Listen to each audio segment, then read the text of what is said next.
Good evening.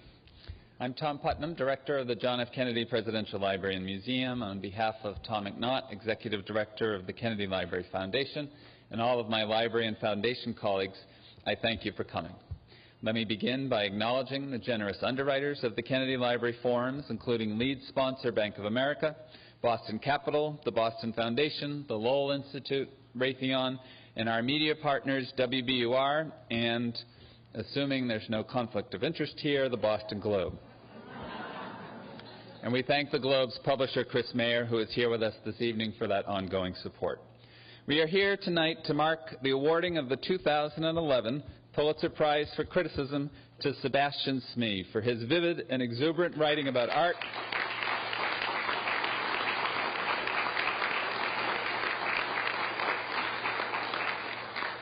often bringing great works to life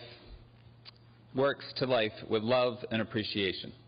Much of the work of this library and the men and women we honor here depends on a vibrant free press, and this city is fortunate to have such a venerable and renowned daily newspaper. My mornings are often lightened when I come down to our kitchen and see one of my children having breakfast while reading the Boston Globe. The tradition lives on.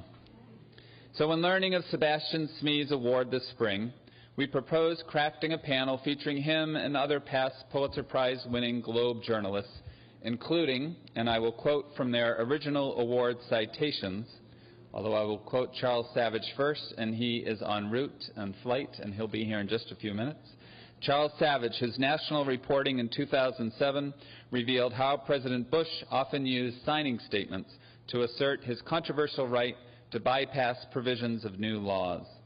Walter Robinson, for the Globe's courageous, comprehensive coverage of sexual abuse by priests in 2003, an effort that pierced secrecy, stirred local, national, and international reaction, and produced changes in the Roman Catholic Church. Ellen Goodman, who won the Pulitzer in 1980 for distinguished commentary, a reporter for 10 years before ever writing a column. The joke at the time was that her editor, Tom Winship, made Ellen a columnist in an effort to get her opinions out of the newsroom.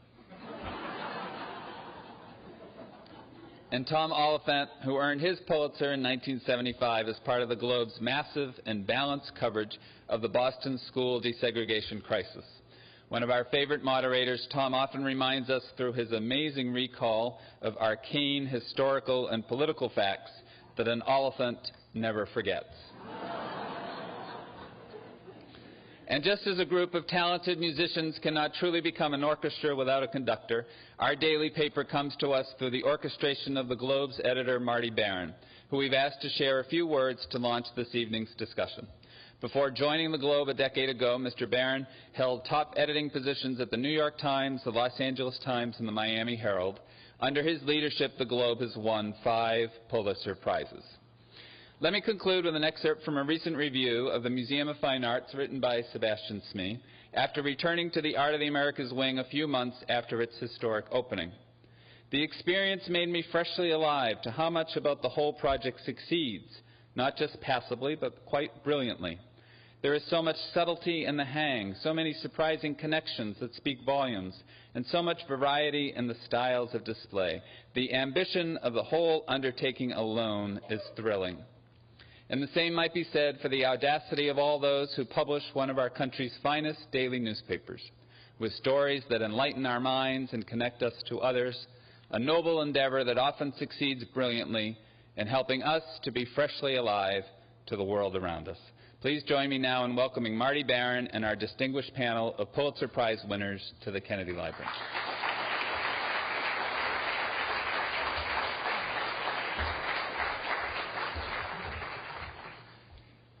Thank you all for coming, and thank you, Tom and the Kennedy Library, for hosting a program that champions journalism of the highest ambition and standards. Ever since the first Pulitzer Prizes were awarded in 1917, they have been a call to excellence for journalists. The journalists on the podium, the panelists, and our distinguished moderator, Tom Oliphant, all of them treasured colleagues of mine, have answered that call by every measure. Let me just say a few quick words about these extraordinary panelists and Pulitzer winners. First, Ellen Goodman. Upon her retirement in 2010, from regular writing on the Globe's op-ed page, her colleague James Carroll penned a much-deserved testimonial. Ellen had become, he wrote, one of those who transformed the question of gender inequality into the second great civil rights movement.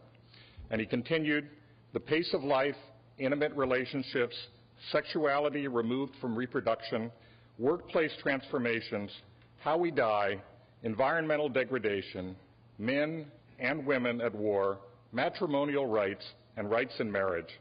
With ancient assumptions undercut, this indispensable columnist regularly offered a model of moral reasoning while always making clear how these are not, quote, women's issues, but belong to us all. We certainly miss Ellen at the Globe, and I know that many of our readers do as well.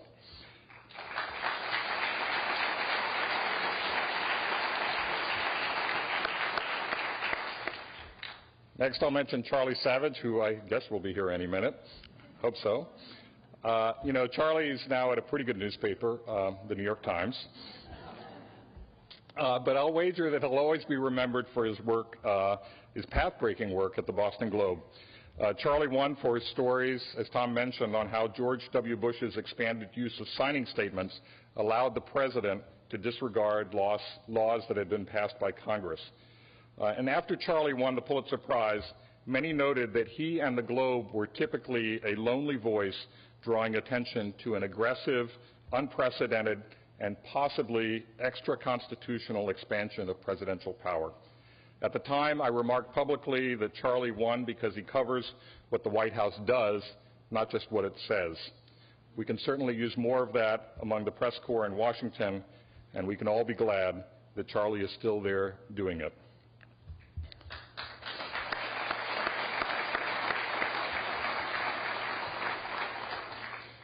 Sebastian Smee. At the Globe, we're of course delighted that Sebastian traveled across an ocean and then a continent, all the way from Australia to join us 2+ years ago. I can tell you that he gets a ton of fan mail, and readers, not just prize judges, adore his work. A few years ago, before joining us, Sebastian wrote an essay about what constituted good criticism. Good criticism, he wrote in expressing an ideal, quote, should be risky, challenging, candid, and vulnerable. It should be urbane one moment, gauchely heartfelt the next. It should kick against cant where it sees it and cherish and applaud not only art, but the impulse to make art.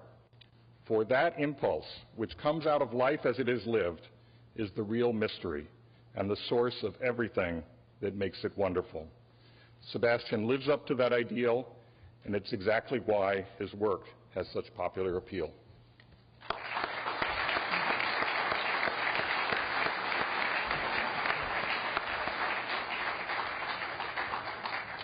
Hi, Charlie. I just said really nice things about you. I hope you heard them all.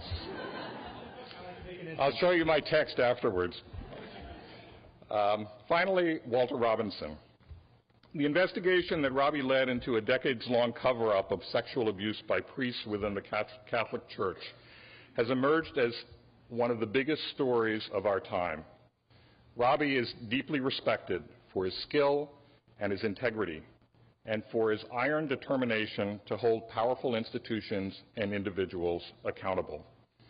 This certainly gets noticed in the circles of the mighty, but most gratifying is what we hear from entirely different corners of society. Now, on my desk, I keep a 2-page letter. This is a letter that Robbie received on the 5th anniversary of the first Spotlight Team story on the church. It was written by an abuse victim, someone who went on to become an advocate for victims. And it begins, Dear Walter, for several years, I've thought about writing this letter. Virtually every time I think about it, I tear up. Today, I've resolved to finish it regardless. And it continues. Here's a long overdue, painfully inadequate, but deeply heartfelt thank you, Walter, to you, your Spotlight Team colleagues, and the rest of the deserving Globe staff for easing my personal pain, along with the still unimaginable pain of so many of my peers. I believe that our horrific, collective, Childhood trauma and adult suffering has not been in vain. Your work has made this belief a reality. At the Globe, we take pride in our Pulitzer Prizes, of course, but we also know this: the best of journalism brings rewards greater than any prize. Thank you all for coming.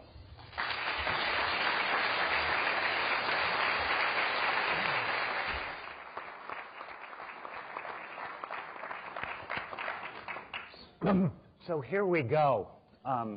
And this is a real challenge, not to let this degenerate into a situation where you got a bunch of young and old journalists telling telling war stories like we were in a saloon late at night. And it will be a challenge, and I'll need your help to pull it off. You know, in case you hadn't noticed, every once in a while, we in the newspaper racket screw up and make colossal, horrid mistakes. But also, every so often, we get it right. And all too often, the study of this racket focuses on the pathology, the mistakes.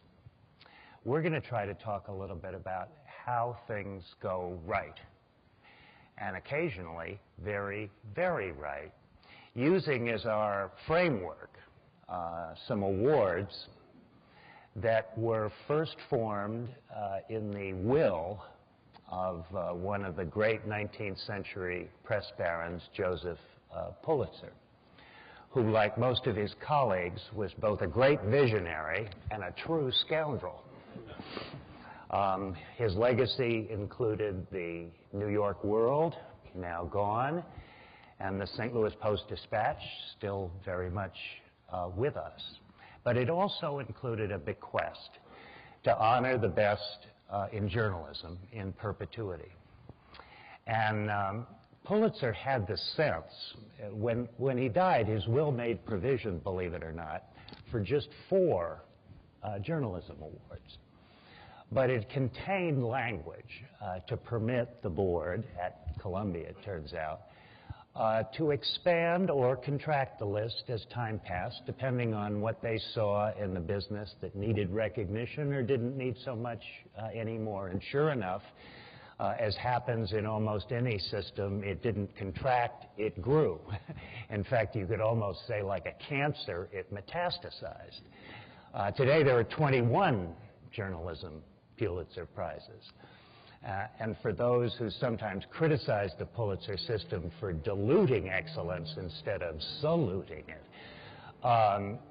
you could almost say that everything is honored today except spelling. But this is a little different because we're not talking about dilution here. And down the road and across Morrissey Boulevard, Pulitzer Prizes have been a kind of punctuation mark for the evolution of the Boston Globe into excellence and status in the country and in the world. It all started in 1965, the year the late Tom Winship took control of the editorial side of the paper, when Senator Edward Kennedy made one of his many mistakes in public life, putting forward the name of a hack friend of his father's, Francis X. Morrissey, for a federal judgeship here. And it was one of those stories that started slow. What is this guy doing getting nominated for a judgeship? What are his qualifications? Before anyone knew it, Tom had assembled a team of people to examine Morrissey's background, and despite considerable political pressure, kept going until the name was withdrawn. And the following year, the Pulitzer Committee awarded the Globe the first Pulitzer Prize of Tom's era. There would be, I think, 14 before he retired. Sadly, he died in 2002. But since then, the prizes have almost defined the Globe's emergence pretty damn well, actually. And with your forbearance, I'm going to talk to each of my distinguished colleagues a little bit about their work, try to encourage them to talk some among themselves. And then in about 40 minutes, there are 2 microphones, one there and one there, and I will encourage you to line up at them to ask your own questions of us, keeping in mind just one thing. We're all writers, not editors. One person here represents the Globe, the rest of us used to, but none of us speaks for it. But we do encourage your questions and hope. So with that, I thought I'd do seniority, if that's okay, and turn to my good buddy, Ellen Goodman. I remember vividly, Ellen, in 1980, when the announcement was made about your work in 1979, because what you were trying to do hadn't been really done before. Not in column writing in general, and certainly not on the op-ed pages of a major newspaper. And I wish you could tell us a little bit about how the idea for this column took shape in your head, and what it was like to try to get it established in a place like the Globe in the mid-1970s. Well, I suppose the idea for the column took root in the Times, as well as in the Globe. I mean Times, small t. And in the Times, there was, I had begun covering the women's movement, and one of the slogans of the women's movement was, "The personal is political." Now, this is before Anthony Weiner took it to a new extreme. But at that time, the notion the personal is political meant that changing diapers could be a statement about political life, how breast cancer was treated in the medical bill, how all of these allegedly child care was both personal and political. And the idea that the personal was political infused my thinking about how to write. I was determined that I would write across the fences that divided both journalism, men and women, and the way we thought about our culture. So that up until those times, for the most part, you had Irma Bombeck writing humor, and you had David Broder even then writing in politics. But you had a strict division between the personal and the political. And this was not a reflection of how we lived, and it was not a reflection of the way my own thinking was evolving in tune with the time. So I determined to write about the personal and the political, about politics in the traditional sense, but also private life and the way these two intersected. And so when I first began writing for the Globe, I was writing on the living page, which was frankly more open to this idea than the op-ed page. We'll get to that in a second, because the openness of that page has a great deal to do with the foundation that this kid built on, right? Sure, absolutely. Yeah. And then as time went on, I think at a certain time in history, a Pulitzer never would have been awarded to someone who wrote about child care, or someone who wrote about our personal relationships, or how men and women interacted, or social change. And as time went on, both with the Pulitzer imprimatur, but also with beginning to syndicate, and then finding the column on the op-ed page, that changed. Just to put this in a historical context, when we started at the Globe, was the department still called Women? Yes. When I started at the Globe, and I was hired for the women's section, which we used to call Back There, even though I had previously worked. I had previously worked in the newsroom at the Detroit Free Press, but I was hired for the Globe Back There. and by the way, took the job immediately because I was pregnant. So whatever job they offered, I was taking. They didn't know I was pregnant, which always made me nervous about the Globe's doctor. But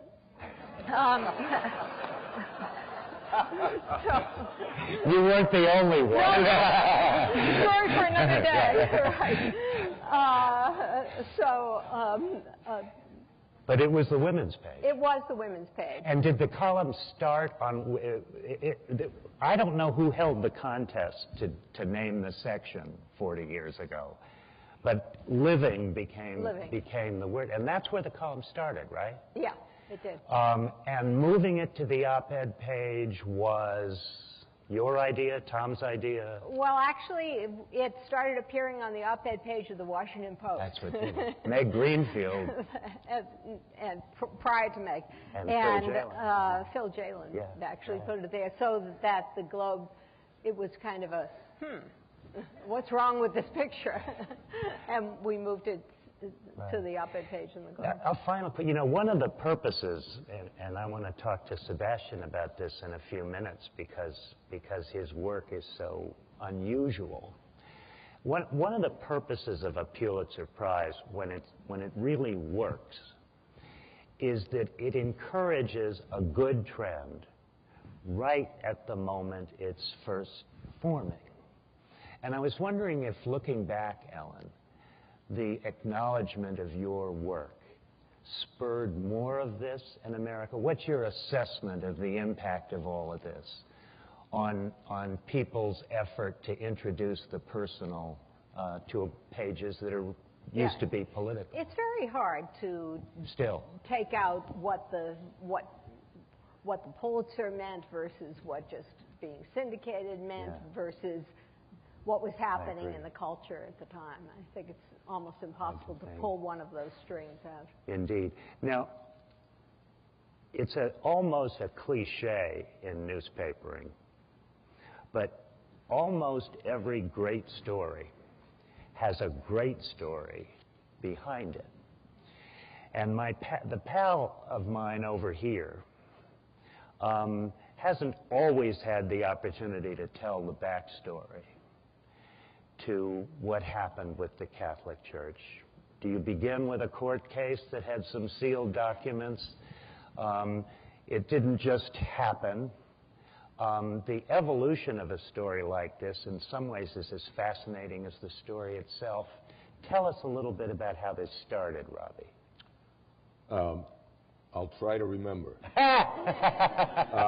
We all take ginkgo now every 5 minutes. First of all, thank you all for abandoning your beach chairs early this afternoon to be here on this lovely, lovely summer evening. I'd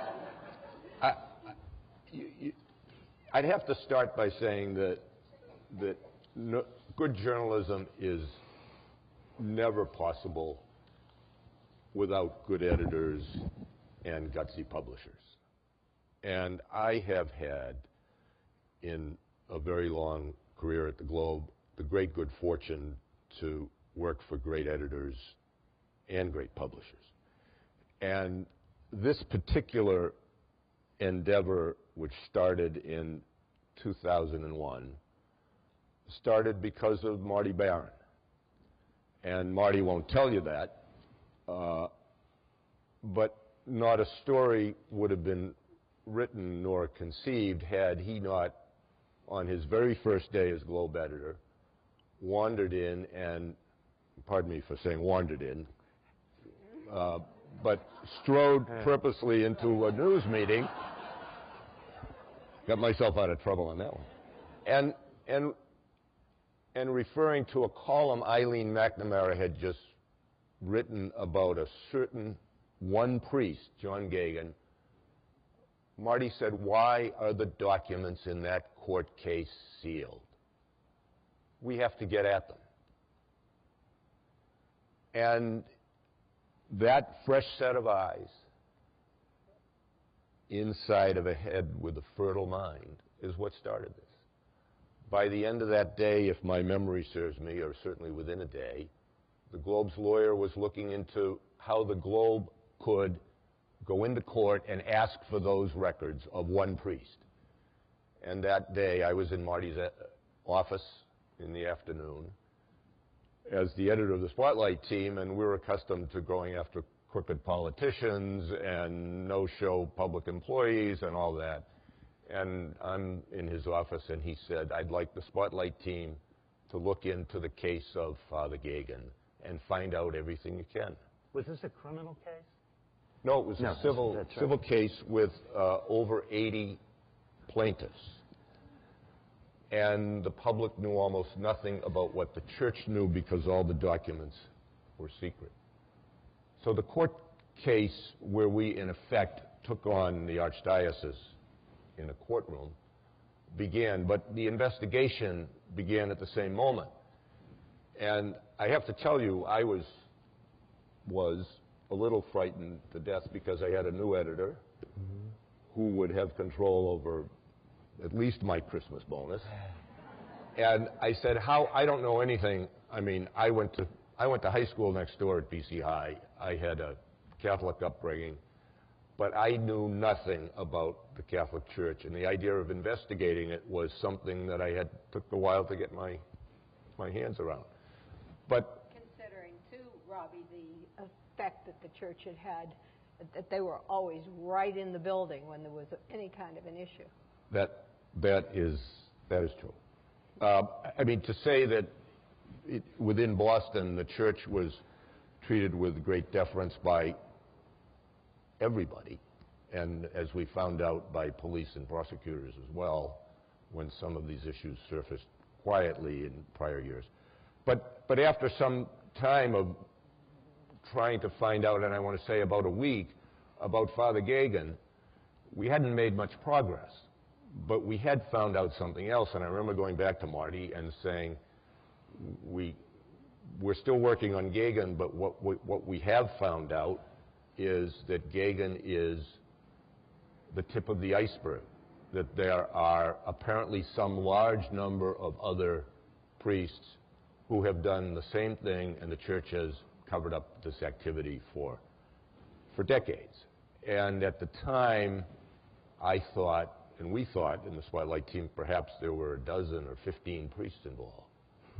And that was August, that was the end of July. By January, when we started to publish initially about Father Gagan, we already knew that there were likely 100 or more priests just in the Boston Catholic Archdiocese who had abused children, and in almost every case, and this was the story, the bishops and the cardinals who were responsible for the welfare and the safety of all of these children had actively concealed the crimes and in many cases facilitated them.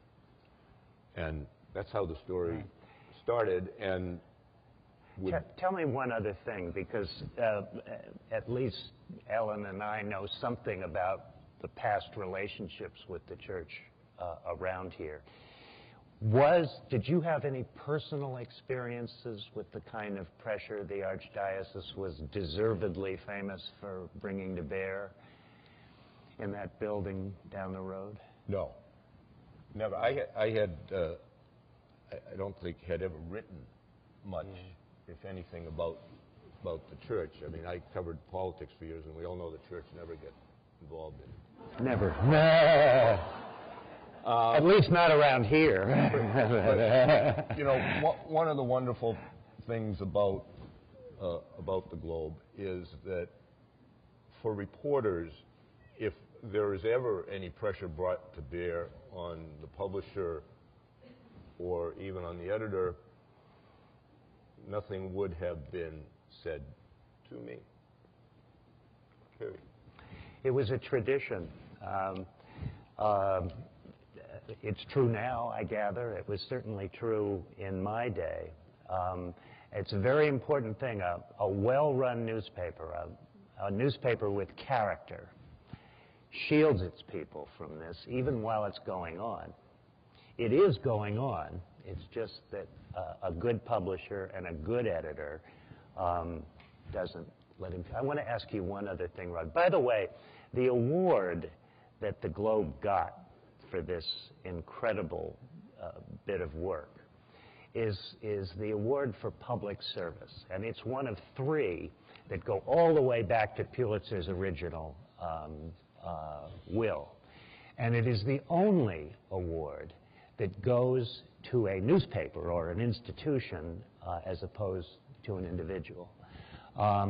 The only others that have survived from the beginning of all this are cartooning, interestingly enough, and editorial writing.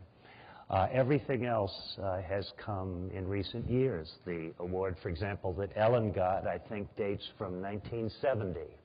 Too late for, say, Walter Lippmann or Joe Alsop or people like that who wrote them. The first Pulitzer Prize, if memory serves, went to Marquis Childs of the St. Louis Post-Dispatch. Very political, very Washington.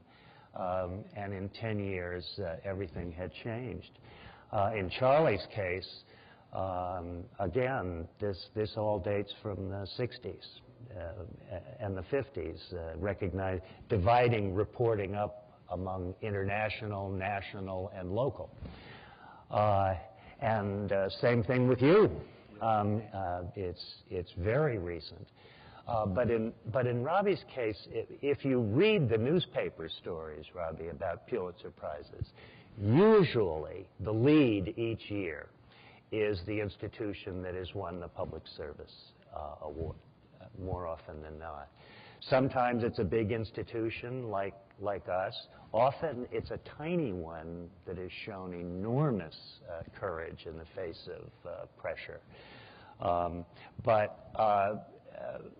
So the recognition that came to you, and to the Globe, more importantly, was based on the willingness to stand up to institutional wrongdoing.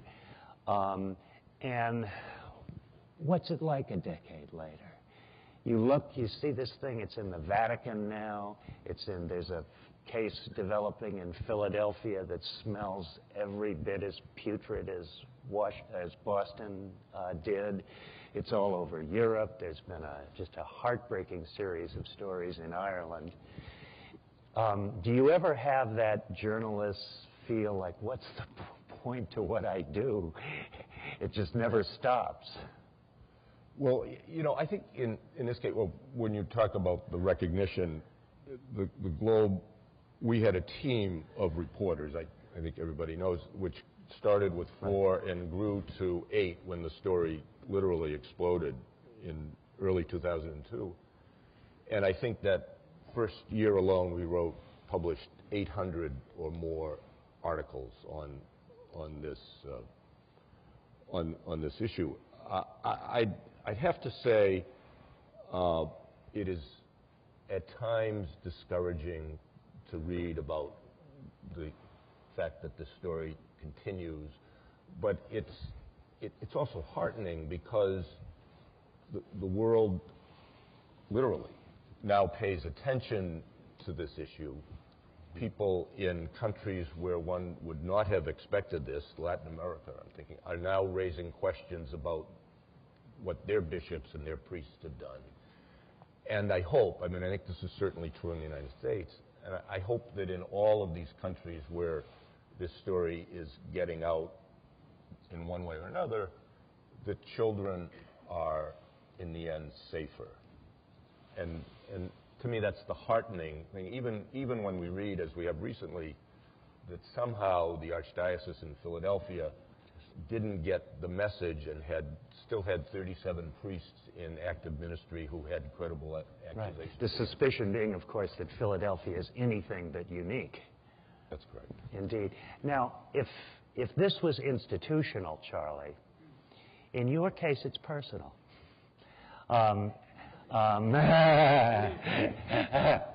It's you. But that's not entirely so. I don't know how many documents Robbie had to look at in 01, 02, and 03. But I have this. We have a storeroom at the Globe that is literally pages of documents.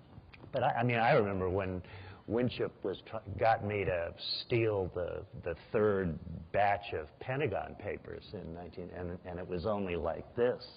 And sitting in rooms, I mean, of all the things journalists do, reading this stuff is probably the least enjoyable and the most important thing we do. But tell how this started, Charlie. I love backstories. You didn't wake up one morning and have thoughts about signing statements. I suspect. No, I'd not heard of them, although there was this little foreshadowing, not about Bush, but about the Reagan years, just before this happened, when Sam Alito was being confirmed to the Supreme Court. And his memos were being opened up, and we were all sorting through them at the National Archives down in Washington. And there was a memo about how the Reagan legal team was thinking that this tool, signing statements, was an underutilized tool of executive power, and it could be used to help the president get the last word on how to interpret ambiguous statutes. It could be used to force Congress to do what the president wanted when legislation was in the mix by using the signing statement as a threat.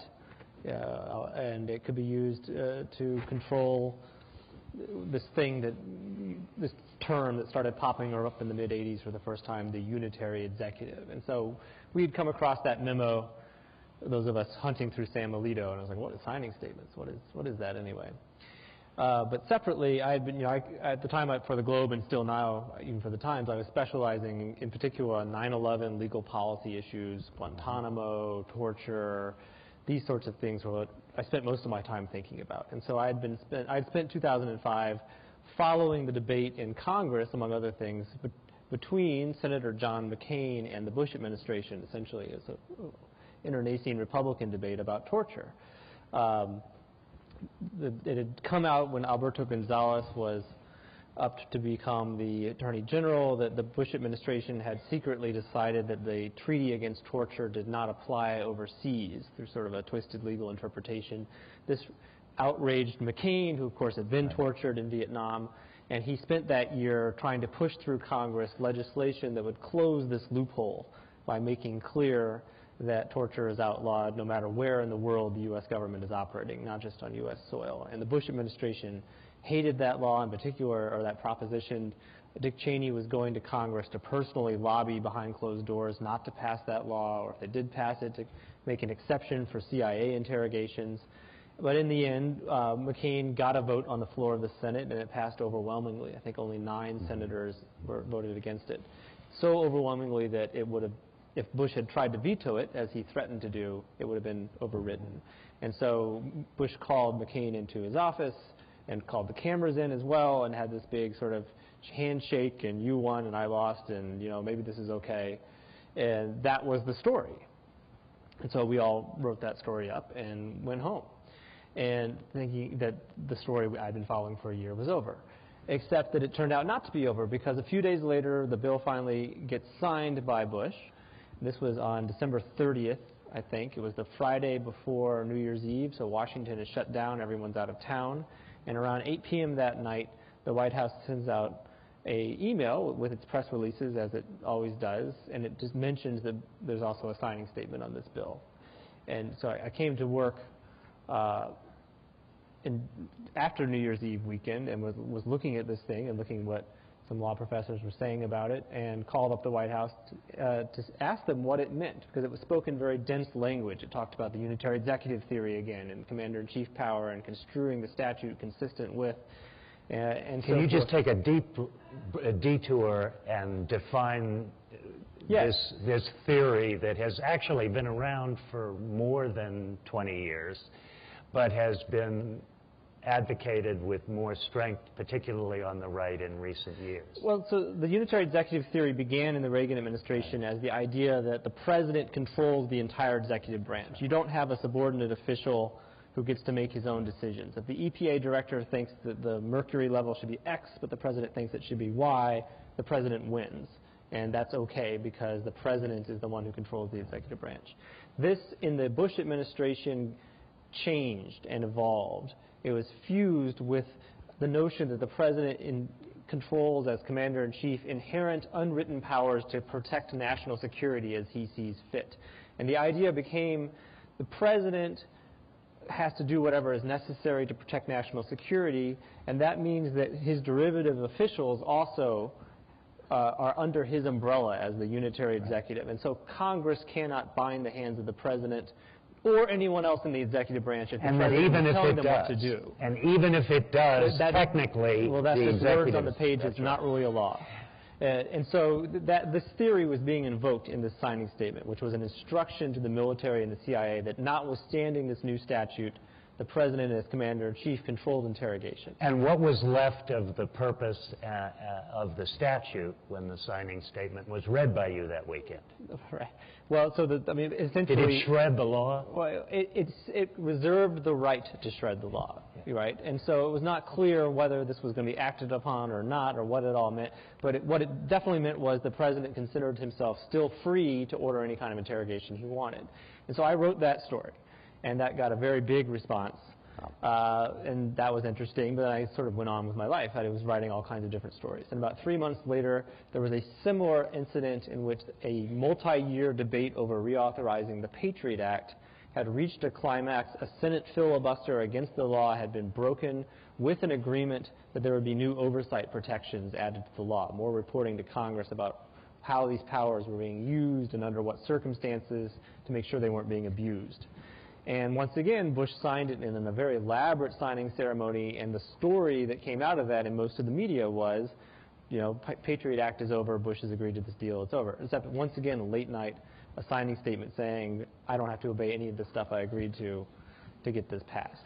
And so were these signing statements included in the material that was given to the press and the public at the time, or did they slip it in? You would have the ceremony in the morning. The reporters would be there, the press conferences, the statements, everyone would write their story, they would go home to their kids, and 8 or 9 p.m., if they happened to check their email, there would be this press release that would sort of say in very obtuse, obscure terminology something that had to be deciphered to be understood, which was, this law does not mean what you think it means. How did you come to realize that this was not an extraordinary act by the administration or the White House, but that it was common?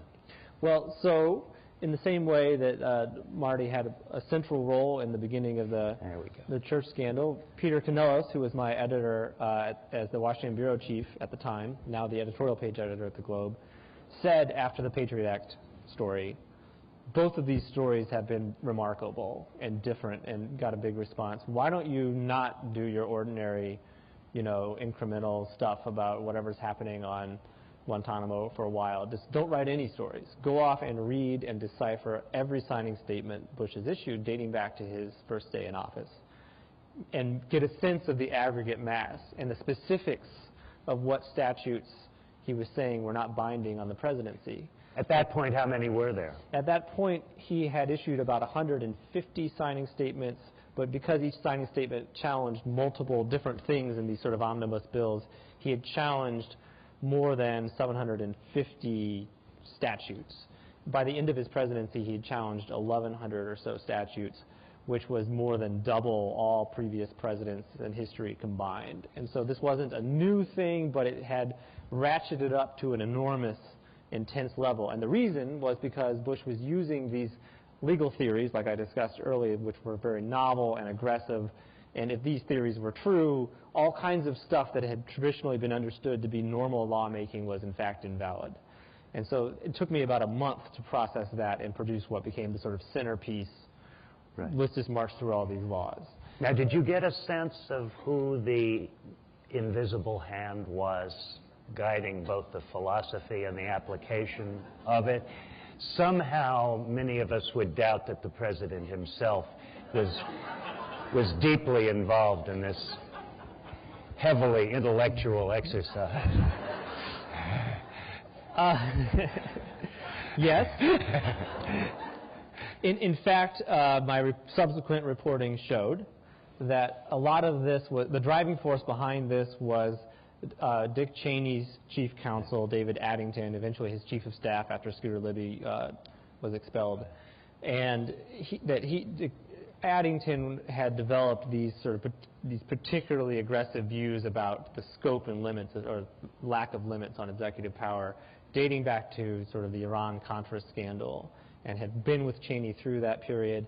There were you could see elements of it showing up when Cheney was Secretary of Defense and Addington was at his side. I think Cheney didn't really share these philosophical approach to executive power. I think Cheney had a very instrumentalist approach.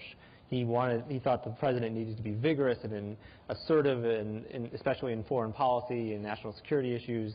And so legal theories that made that possible were attractive to him, but he wasn't a constitutional theorist. Addington had thought deeply about these things and had developed these theories. And it was Addington who, they set up a system, in fact, where legislation that was going to be routed to the president's desk to be signed normally would go through the White House counsel's office. It also was going through the office of the vice president for flagging this, and this, and this, and this, and this. Charlie, you've at least touched on the extreme importance of having an editor or a bureau chief or somebody in authority who can either give you the time or the resources to give something that you've spotted. And then it breaks. And forgetting prizes for a second, what's your assessment a few years later about impact? Is Obama more on guard about this sort of thing, or is the same fundamental assertion of presidential power still lurking there, regardless of how diligent people in the press are about following it now? Well, I mean, it's an interesting question that I've spent a lot of time thinking about the last 2 years and writing about. That's why I asked it. Yes. I mean, and it depends on sort of how you define what the problem was. Was the problem signing statements per se? That was the American Bar Association's conclusion. The president shouldn't be able to do this. You either sign it and you obey it, or you veto it. That's it. You don't sign it and then say that this part and this part are invalid.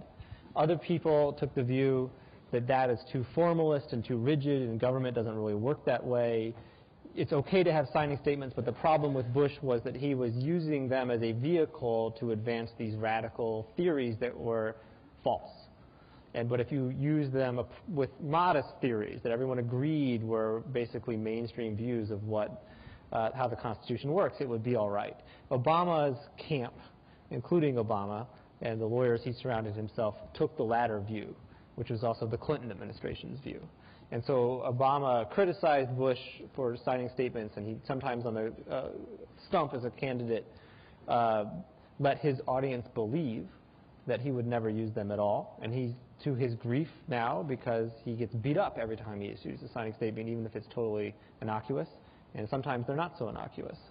We haven't seen anything like the unitary executive theory, commander-in-chief override power, which is the core of what was controversial about Bush. So in other words, it goes on, and the most important lasting impact of what you've done is that we're now 5 million times more aware that it's going on, and so there is a kind of check on the activity that didn't exist before, because those late in the evening statements tended not to get reported at all. I think so. I think the device and the theories and the institution of the Justice Department's Office of Legal Counsel, which writes these sort of secret memorandums about what's legal or not, and this is where the famous torture memos came out of, are forever changed by the last administration and the coverage of it. This administration is under the microscope in a way that the Clinton administration was not, because of what came before, and I don't see that changing. And now, as Obama deals with a Congress which is increasingly hostile to him, he lost the House. It's very likely he'll lose the Senate, even if he gets reelected in the next cycle. I think that the temptation towards unilateral assertions of power is going to be ever greater for him, and we may be seeing that right now in Libya. We probably saw that a few months ago with his decision not to defend the Defense of Marriage Act any longer, and it may just be the beginning of a plunge into something that for the first 2 years, because of the Bush experience, he was very reluctant to go. But a topic in the news that essentially didn't exist exists today because of the work that you did. Well, that's way overstated. I mean, a lot of people, the torture memos, I don't terrorists, think so. you know, the warrantless wiretapping program, the secret CIA prisons. There was an entire constellation of national security policies put in place after 9/11 that turned out, when they surfaced, to rely on very aggressive theories about what a president could do. And all of this came together in sort of a way. The bit in the oath of office about taking care that the laws be faithfully executed now has a little asterisk in it that we're all aware of. Do you wish you were involved in this grubby world, or are you happy out there on cloud nine? It's such a privilege to listen to these shows. I don't know about you guys, but it is amazing. And I think the thing that comes out is just the sheer presence of mind that you guys have to have when these things are in the making. Yeah. But you know what incredibly complex. What I wanted to ask you is, while Ellen was talking a bit ago about this little germ that started to take root in her mind about a different way of thinking about things, didn't sound a little familiar to you? Because, I mean, I'm an outsider who just reads you. I never read a syllable about art in my life in newspapers. I mean, I'd read an occasional book in college to impress a girl or something, but that's right.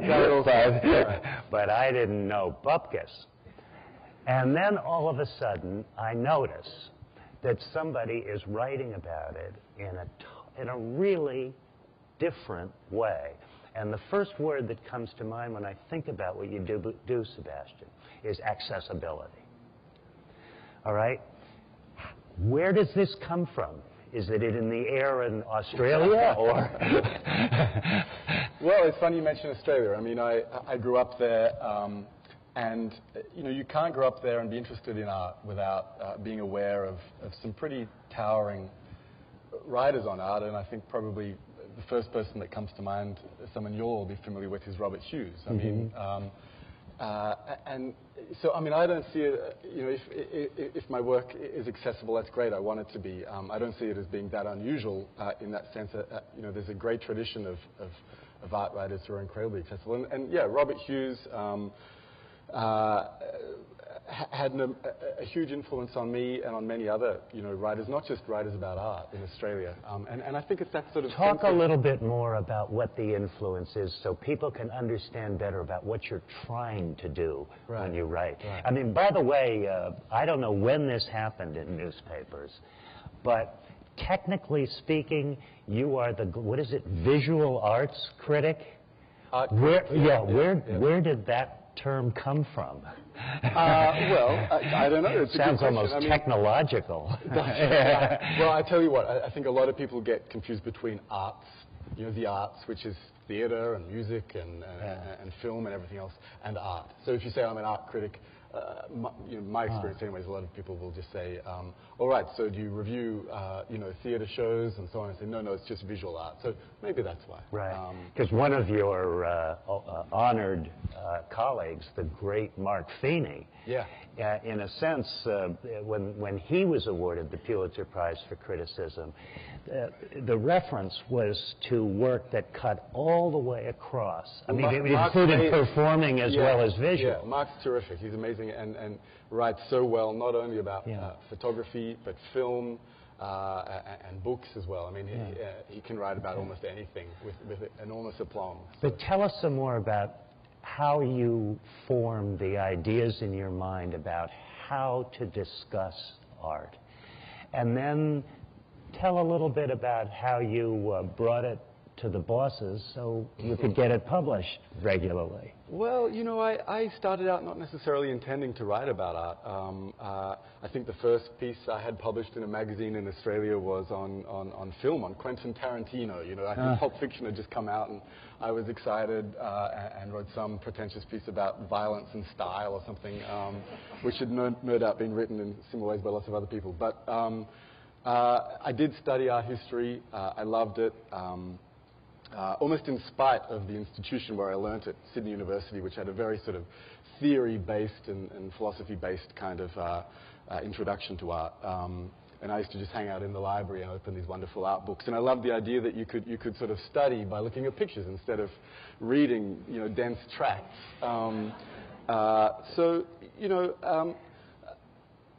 There were these writers around, not just Robert Hughes, But you know, a colleague of mine called John MacDonald, who was the chief critic at the Sydney Morning Herald at the time, and he kind of got me a job at the Herald. You know, I think I loved what I love about art criticism is that there's a great tradition of critics who are not only engaged in visual art, but in the wider culture. You know, you go back to you know, Diderot and Baudelaire, and then, you know, forward to the many great U.S. sort of poet critics like John Ashbery, and even Peter Sheldal today, who writes in the New Yorker, is a poet as well. And then, you know, people who have their eye on the culture at large, like John Berger, like Kenneth Clark. You know, these are people who are sort of known for, and Simon Sharma, you know, they're known for specializing in art, but for also having this much broader sort of range. And I definitely don't have that, but what I love... bed? No, I don't. But I do love the fact that if you are an art critic, you find yourself one day writing about, you know, ancient Assyrian reliefs, and then the next day about, you know, video art that was made last week. And it's dizzying, it's kind of challenging at times. But it's wonderful to sort of have this sense of the larger culture. Let me mention one thing in particular that Sebastian does that is another reason that me, as a hack guy from Washington, can't help but read, is you go to the exhibition places and write about things in permanent collections. Right. Well, and you know, not the exhibit that's opening next month here, or you know, a review of another one in New York, or a gallery opening, or an auction, or something like that. But some painting that's been sitting somewhere, probably a great one, for a long time, and you have a chance to see it again for the. Where did you get that idea? Well, you know, I mean, one of the reasons I wanted to move to this part of the world is that it is so rich in great museum collections. It has, you know, museums that put on great shows all the time, but it also has these incredible collections. Obviously, I don't think many people here realize it, you know, and one of the things they don't realize is that out of the 6 sort of biggest museums in terms of size and scope of collection in the US, 2 of them are in this city. Harvard and the MFA. And then you have this amazing array of great college museums with extraordinary collections that would, you know, even though I don't want to sort of talk down Australia, it's got some wonderful museums, but there are college collections here that would embarrass almost every public collection in Australia. And so for me to come to this part of the world and get to know these collections was hugely attractive.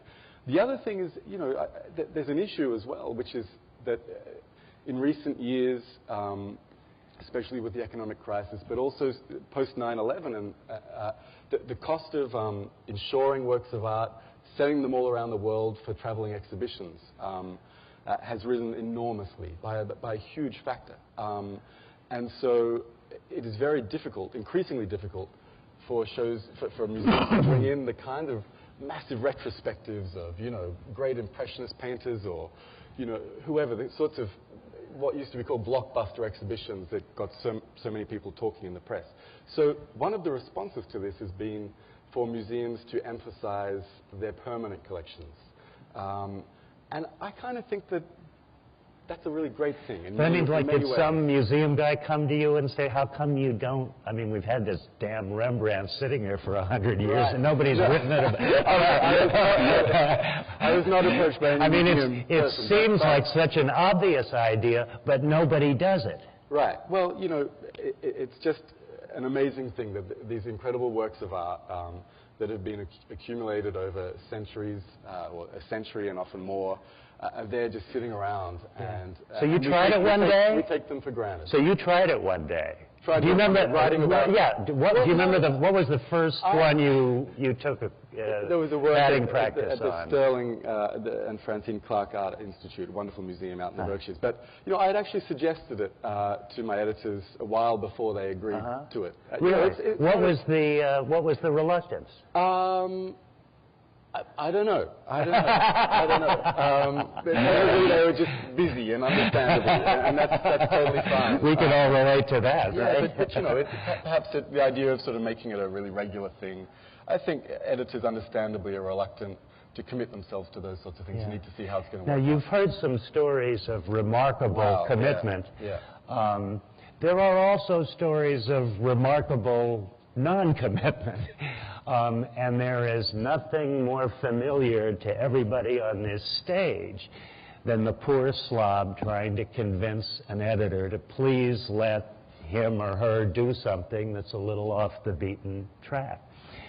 Persistence, or your example of how to do it, really worked? How did you get it established?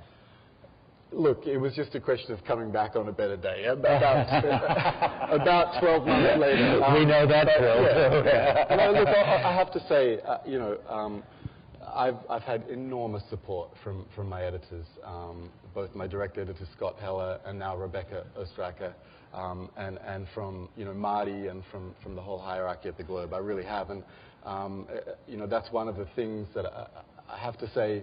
I've worked for a whole bunch of newspapers. I've worked for the Sydney Morning Herald. I lived for 4 years in London. I wrote for every one of the broadsheets there: the Daily Telegraph, the Guardian, the FT, the Times. I'm not saying I wrote a lot for all these places. The Telegraph, I wrote, but I contributed on a freelance basis to all of those publications. And then I went back to Australia, to the Australian, where I was the art critic. The standards at the Globe and the editorial support that I get beat all of those places. Have you had I mean, it's only been a little while, and this is certainly as big a splash as I've seen in a while for someone who just got here. But do you realize the shoulders that you stand on in that little department of yours? I think of Ellen's column first being there, but just in the last... How many newspapers now have a full-time art critic? Yeah. Right. Yeah. Are there maybe 30? It's getting less. Absolutely. Maximum? Fewer. It's just like the public schools. The music and the art has suffered greatly. And so one of the things that I'm just so grateful for is that a newspaper like the Globe has space for all these incredibly important things, and it makes what I do often feel really paltry. Listening to these stories is just amazing. But I love that there is a space for what I do and for what my colleagues do. I mean, I joined the most amazing team. Mark Feeney had just won a Pulitzer just as I arrived from Australia. And you've got Matthew Gilbert, you've got Sarah Rodman, you've got the film critics Wesley and Ty. I mean, it's an amazing... Ellen and I are of a certain age, and I drink Geritol. By the way, anybody wants to go to a microphone to ask questions, please start. But what the year that Gale is 2001, right? And there was a TV critic. Bill Henry. Rest his soul. Bill Henry won the year that I won. Right. Winship 4 on that day. Wow. But a television critic to win the Pulitzer was extremely unusual. And it led to it happening 3 times.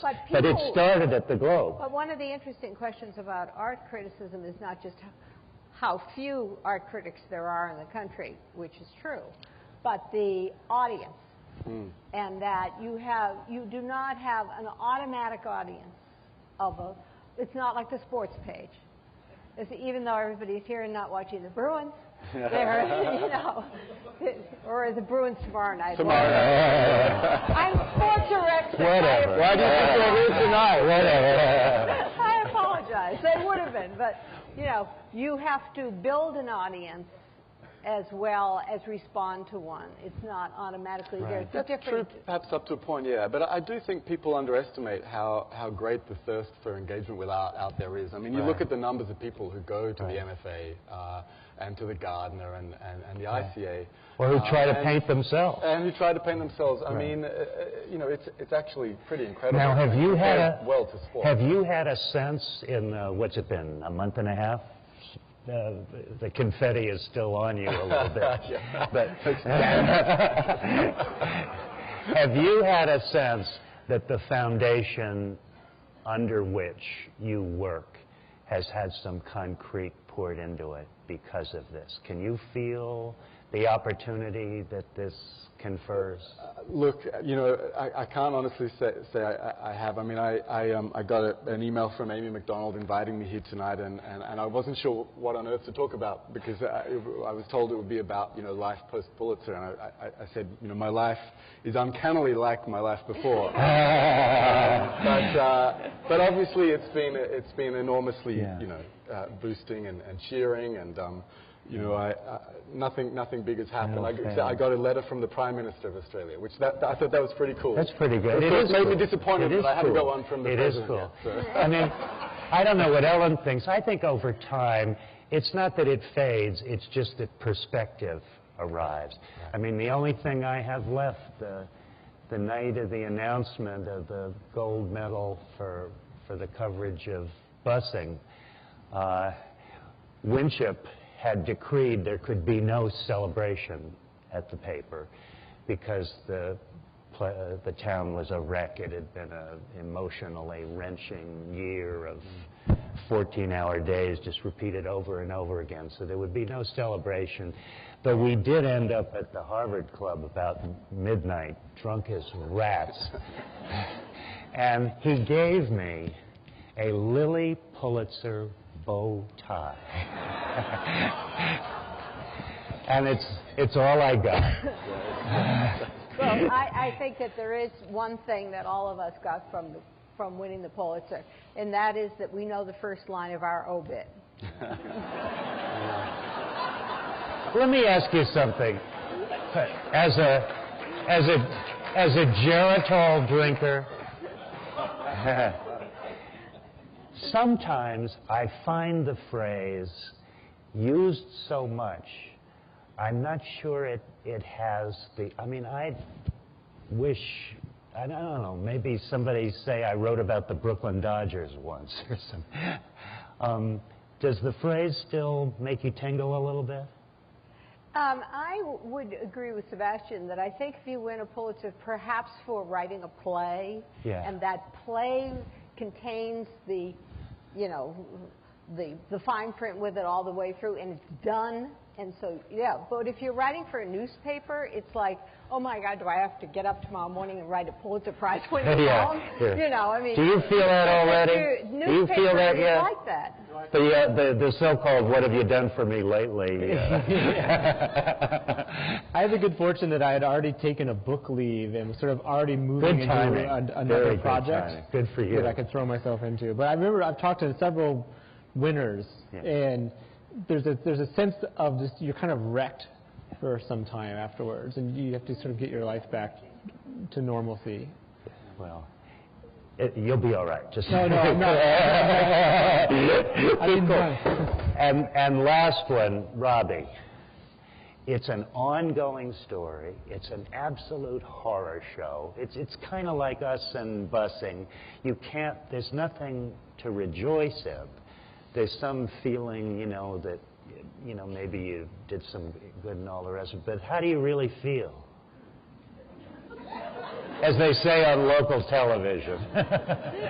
Well, you know, I think for us, the reason we got into this business is because we thought that journalism matters, that good journalism matters a lot, and that investigative reporting, which is what I do, can make the difference. And I think in the case, certainly, of the extraordinary Globe effort in the church, it turned out everything that we had thought of turned out to be true. That, in fact, reporting, shining a bright light into dark corners can really make a difference for people's lives. And that's why we do what we do.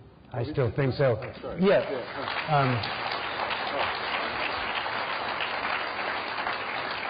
Thank you very much for your patience. Please. Tom, could you give us a backstory on your Pulitzer? Yeah. Well, that again is institutional, and it again, we paraphrase Robbie a little bit. We stand on the shoulders of great people. when Arthur Garrity made his decision that the Boston school system was guilty as hell of operating a dual school system, Tom Winship and two tailors recognized that the most horrendous thing imaginable was just 4 months away. And so Winship got us all ready, the entire institution, for what would be, in the first year, 9 months of 14-hour days, 7 days a week. His philosophy in setting this thing up was that we were going to hold up a giant mirror in front of the city and force it to look at itself. And there would be ugly things, maybe a couple of good things, but mostly really ugly things to look at for a long time, and that public officials were likely to be at best on the sidelines, at worst part of the problem. The hardest thing in this story was keeping the effort going night after night, day after day. And at the same time, Winship was a horrid slave driver,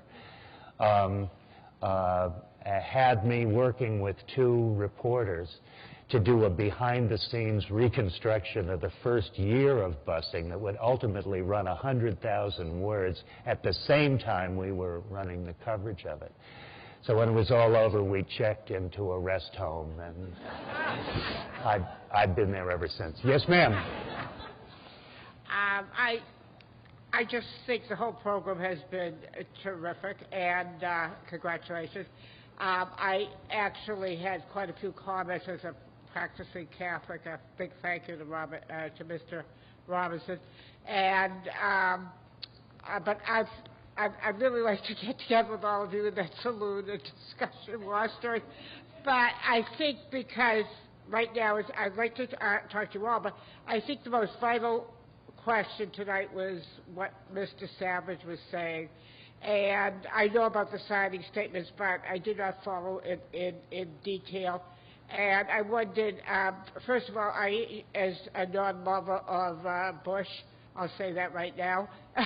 I'm sure most of the people here feel the same way. But I just want to say it seems like he was even worse than Nixon, whom I remember well, and as a danger to the Constitution and the safety of the country. And I just wondered, have you thought about writing a book about the signing statements? Because it's very suspenseful. Funny you should ask. Yeah. It's currently ranked about 600,000 on Amazon, but you... Oh, I'm sorry. You can buy a copy. It's called Takeover. Yeah. It's not just about signing statements. It has a chapter about signing statements. It's about the growth of executive power, generally after Watergate and then its acceleration under the last administration. Well, I have a book. And the publisher is? Little Brown. And you can get it on Amazon. Right? Mm-hmm. So thank you very much. Thank you very much. Yes, sir. Thank you very much for being patient. Well, first of all, it's an absolute honor to be here. I grew up reading the Globe, and Ellen, your columns were just must-read. And when my wife moved here from Kansas, we both sort of saw the Boston Globe as so instrumental to our political and social understanding of both local and national news. Ellen, I wanted to ask you, in regard to your columns, were there particular things that would stand out to you that you sort of say, oh, gee, this would be worth writing about?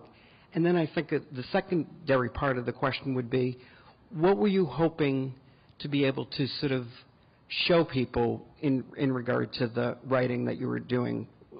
Was there particular things that you wanted to sort of get across in particular? I know that you mentioned earlier about the personal and political, but was there other underlying issues that you wanted to really expose with your daily...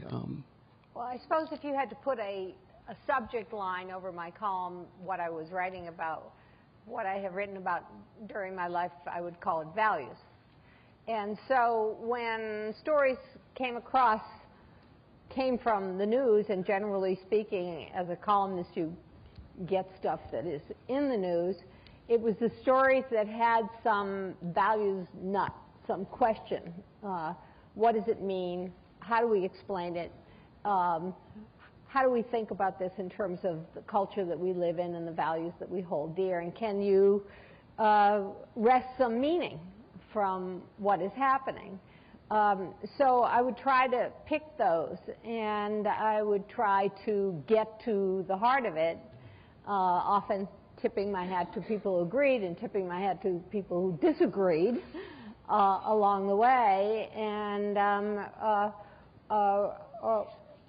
figure out a puzzle. What is it in this story that we need to understand and unravel? So that would be at the heart of it for the most part. And the subjects that I picked, the things that interested me personally, had to do with the culture that we live in, loosely defined, and particularly the women's movement, defined in its largest term, which is the movement of men and women from one life pattern to many. So those would be, and I wrote a lot about ethics, but again, generally speaking, it would be the search for understanding and questioning what value was stuck in the heart of this story. Let me back up your premise with two short little stories about Ellen. First of all, I remember something. Well, I remember something our mutual mentor, Winship, said about her. That Tom always believed that the real lasting legacy of the 1960s was not political, that it was personal, that the most important thing that changed during that decade were the nature of people's relationships to each other, particularly ones that had previously been hierarchical. Kids learning how to talk back to their parents better, husbands and wives being at least in a somewhat different situation, and that Ellen's work embodied this lasting cultural legacy. It was put much more succinctly by a very dear friend of Ellen's and of mine named Frank Mankiewicz, who's married to a very close friend of Ellen's, Patricia O'Brien, whom Robbie remembers very well from national politics. And Frank once said, he had been Bob Kennedy's press secretary, among other things, that the 1970s in op-ed world belonged primarily to the Washington scene, the Nixon Wars, Vietnam, and stuff like that. The 80s belonged to her, because that personal I don't want to take quote, that no. Well, he said it. He said it. Reagan, and, please. Yeah, far more than to Reagan. And what the Pulitzer Committee was trying to encourage, and it's still, I think, an effort, Ellen, is to get more of that. You know, I would rather have 5 more Ellens and 5 less of me. For just the sake of the national dialogue. Probably sell more papers, too. Yes, sir. Hi, my name is Drew Horn. I'm from Weymouth, and I have a question about journalism for all 5 of you.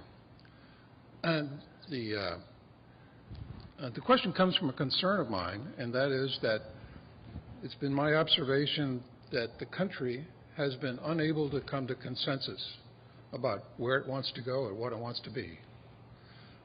When I was growing up and became an adult, that was the 1950s, and there were 3 networks, ABC, NBC, CBS, and there were about 5 major national newspapers, and everybody got their information from those sources, and they all had pretty much the same information. And today, with the diffusion of information coming from every place, from the internet, from the airwaves, from cable, from here and there, it seems as though we have such a diffusion and such a separation between people as a result of people not having the same information. They listen to echo chambers about what they think instead of listening to each other. Okay, I'm going to exercise moderator's prerogative and give this one to our new arrival. So I'm going to alter your question just a little bit. so that I could get you to talk about this American cultural media informational scene that you find yourself in the middle of and that is now turned around and put a big halo over your head. My question is, do you have any recommendations how we can fix the problem? Well, maybe fewer Australians. Well, I can think of one. Yeah, I'm thinking of one in particular by the name of Rupert Murdoch, but I shouldn't say that because he's my former employer. He was the owner of The Australian, which was the newspaper in Australia I worked for. Anyway, the echo chamber, sir, it's a very good point, a good question. I suppose that many people could make the counter-argument, though, which is that the diffusion of sources of media is a great thing for our democracy. So I know what you're talking about exactly, the echo chamber phenomenon. We can all see it. People are just speaking to those who have the same opinions as they do already. And you get this fragmenting and splintering of the body politic. I can't say anything profound about it. I do think that despite the sort of economic problems it brings to newspapers, that there is so much that is great about the diffusion of media sources. I think all of us as journalists use these proliferating sources every day. So it would be a bit rich to be hypercritical of them. But I think one of the great things about newspapers is that they still have the ability to bring together all of these opposing and often sort of incredibly kind of self-involved voices. You can go to a newspaper, a great newspaper that has some sense of values and of objectivity and so on, like the Boston Globe, and get a whole bunch of different voices. I think that is actually going to be one of the great strengths of newspapers as they go forward. Thank you. Sir. Let's be honored to have opportunity to question Mr. Walter Robinson. Just once you face the very strong organization, I mean the religion organization like the Catholic Church, are you afraid of them? If I'm going back to China and doing the story of a Shaolin Temple become to corporation, the product become the CEO, some kind of that kind of story. If I also face the very strong organization, the religious organization, what do you advise for me? If I understand your question, how do you do this? While you're doing the story, you're facing the very strong the Catholic religion organization, the Catholic Church. Are you afraid? What's make you go forward for the story? I think what animates all of us every day is to dig out the truth. And even if it's a religion that you or I and I was raised in, if the truth hurts, so be it. But the public has a right to know what the institutions that it reveres are doing. And I think we have an obligation to hold them accountable. And I think that's our primary obligation. So doing the investigation is very difficult, to get the truth, or how you find the truth. So for the Catholic Church, I mean the Catholic Church going on for 1,000 years, In our particular case, we talked to hundreds and hundreds of people, and sometimes there were very, very difficult conversations. But hundreds of people who had been victims of priests, just in this archdiocese, called us and wanted to tell us their stories. And that, plus our success, obviously, in getting a judge to agree that the public had a right to the documents, helped us get this story out. Thank you very much, sir. Thank you. Thanks for waiting. Yeah, no problem. as brief as possible so we can squeeze in as many as Absolutely. possible. So both the profession and the business of journalism have changed as a result of technological advances in the last few years pretty dramatically. How do you see that continuing to change over the next few years, and what are your hopes as journalists in terms of what you hope the outcome will be 5 to 10 years down the road in terms of the profession? Okay, Savage, you're the future. People high above me in the business side of the New York Times, of course, have launched the pay-metered model, and some other papers have, well, I think the Globe too now. When I go to the Globe, it keeps telling me I have to subscribe. And I'm like, what? Don't I get alumni rights?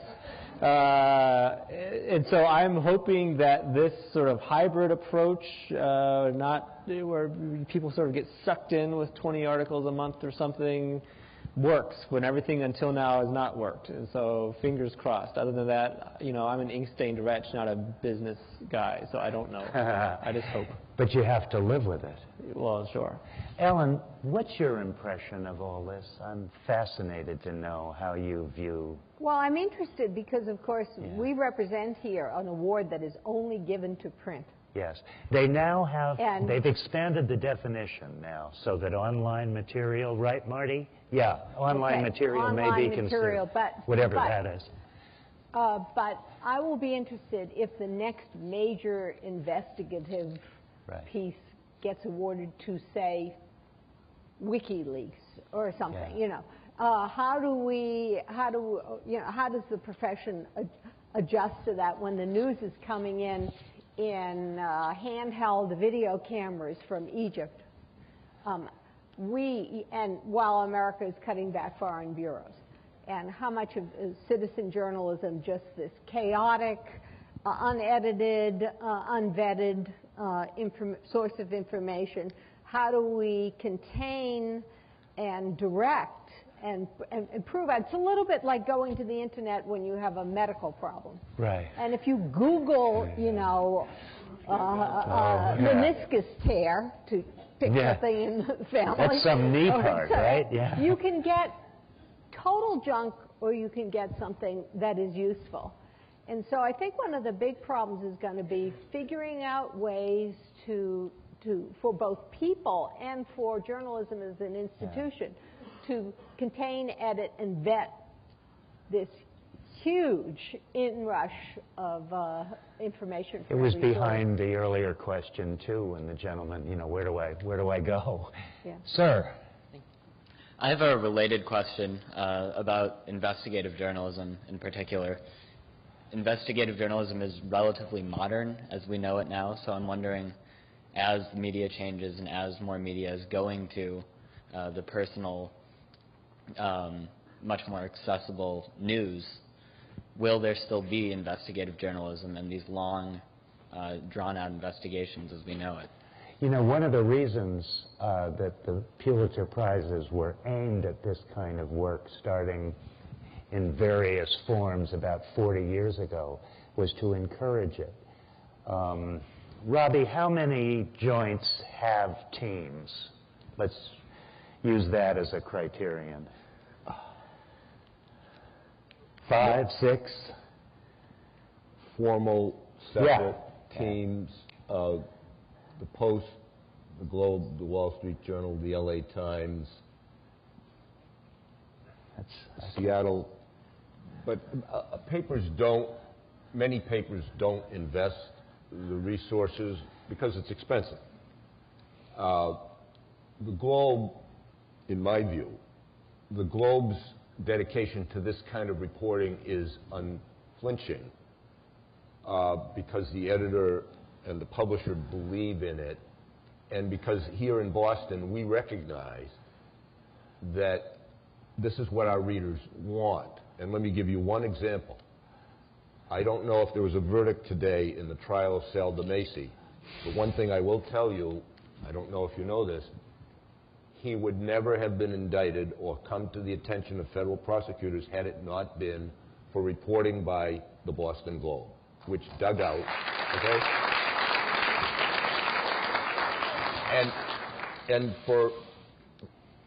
just to make one personal point, having been doing this since the 1970s, every time someone says to me, You're the liberal democratic Globe. That's what you represent. What I say is the Globe very often in this state is the opposition party and has held those in power accountable. So the importance of that kind of reporting, whether it's done by a team like the Spotlight team, which has been in place for 40 years, or the half-dozen reporters who do it in the newsroom full-time, or the State House Bureau, which dug out a lot of the Selda Macy stuff. It's what we do. It's why we publish every day. It's what's important to readers because, you know, we sometimes can't trust the institutions that govern us to do things right. There are new models too, Tom, you should mention. Well, Robbie has a new model of his own. Yes, right. Partnering with his students at Northeastern. Then there is a new Northwestern model. Is the new model of ProPublica and the Center for Investigative Reporting. It's where newspapers are taking the work that is done by, you know, supported nonprofit investigative reporting. There was a unit at Northwestern that specialized in capital cases. That's right, there is. And so there'll probably be, right, Charlie, all kinds of new forms over the next decade. Have you had any experience so far with experimental or new, different ways of probing behind headlines?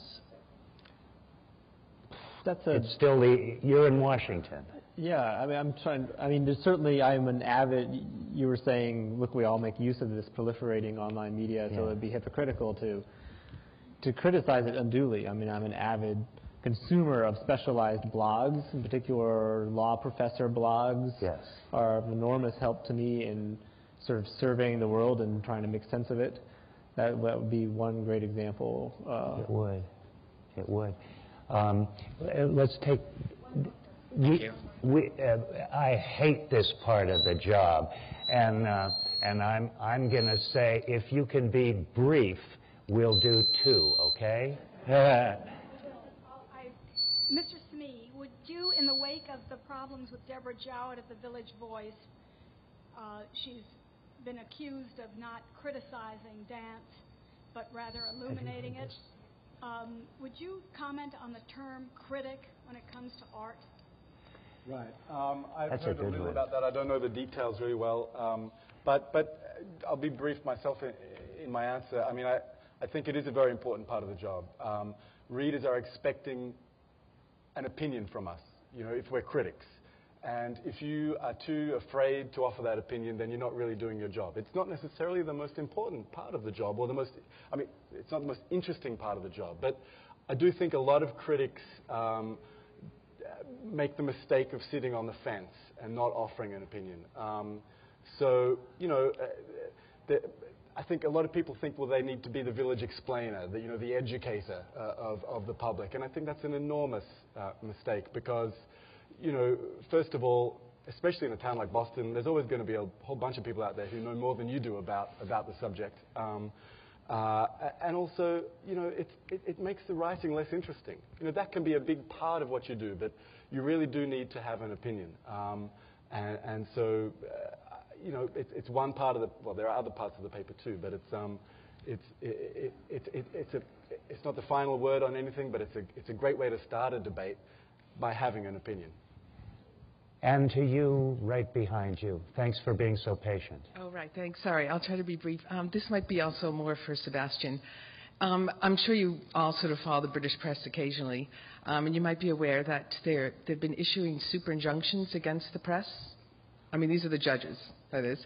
I mean, essentially gagging the press because of this new privacy article that is in the European Convention of Human Rights. So, for instance, the Daily Mail is often being gagged. You know, they cannot publish a story, mostly about a celebrity. Right. Right, you know, so I'm wondering what you think about that. And again, with the British press, because a lot of them are attracting more American viewers on their websites, and the Daily Mail has just increased their presence in New York. Do you think this is going to increase, or rather decrease the credibility and accuracy of the press in general? You know, less fact-checking as we're known for, and a lot of others aren't. I'm wondering why you're directing the question at me. No, only because you worked in the, you worked. Because I was in London. Yes. Right, of course, right. Well, yeah, right. But no, it could be for any of you. You're a foreigner. It's a good question. I really don't feel I can speak to it with any authority at all. I mean, obviously the papers in the UK are a very special beast, those tabloids. Yeah. And also a very different legal background. Yeah, exactly. And legal tradition. And maybe that's what you're asking about, how that plays out here. In this country, one of the most unfortunate trends, as far as I'm concerned, and I'm essentially an anarchist on the question, has been a tendency to respect and obey injunctions. I was raised to look for ways to disobey them, and hopefully that'll return. The thought I want to leave you with is, who knows why people read newspapers? I don't think it's just for an investigation or a Bruin score or a signing statement or to understand relationships or to understand fields of human expression. It's all the above and more. But for all the bad that we do, there really is a flip side, and I hope you've gotten a little sense of it this evening, and I leave you with a great thought from my favorite philosopher, Mick Jagger. Said, it's only rock and roll. But I like it. Thank you very much.